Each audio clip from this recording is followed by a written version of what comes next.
ব্রাহ্মণবাড়িয়া ২ আসন থেকে নির্বাচিত মাননীয় সদস্য রুমিন ফরহানা, আপনার সময় ২ মিনিট। Notice number ৮৭৮। ধন্যবাদ। মাননীয় স্পিকার, আপনাকে ধন্যবাদ। মাননীয় স্পিকার, বিশ্বের বিভিন্ন দেশে নানান রকম সংস্কৃতি থাকে।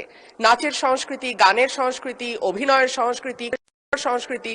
আমাদের দেশে মাননীয় স্পিকার গত ১.৫ বছর এবং এরপরে গত ২ মাস ধরে আমরা মবের সংস্কৃতি দেখলাম। আমরা দেখলাম বাংলা ব্যাংকের গভর্নরকে মব করে সরানো হয়েছে।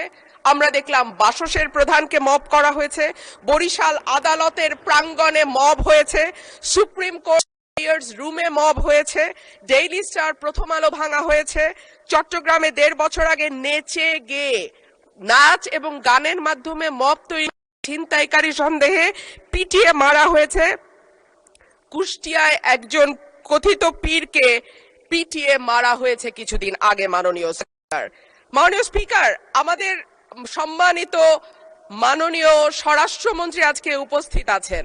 উনি একবার না, দুইবার না, এক দফা আমাদেরকে আশ্বস্ত করেছিলেন বাংলাদেশে আর মবের কালচার হবে না। উনি আমাদেরকে আশ্বস্ত করেছিলেন বাংলাদেশ বিচারহীনতার সংস্কৃতি হবে না।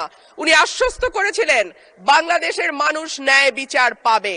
কিন্তু আমরা দেখলাম একটির পর একটি জায়গায় মবের ঘটনা ঘটেই চলেছে। আজকে আমাদের স্বরাষ্ট্রমন্ত্রী উপস্থিত আছেন, আমি ওনার দৃষ্টি আকর্ষণ করে বলি, আজকে মাননীয় প্রধানমন্ত্রীও একই ধরনের কথা বলেন। মানুষ যখন ন্যায় বিচার পায় না তখনই এইরকম সংস্কৃতির বাড়ে এবং মানুষ এই ধরনের সংস্কৃতিতে জড়িয়ে যায়।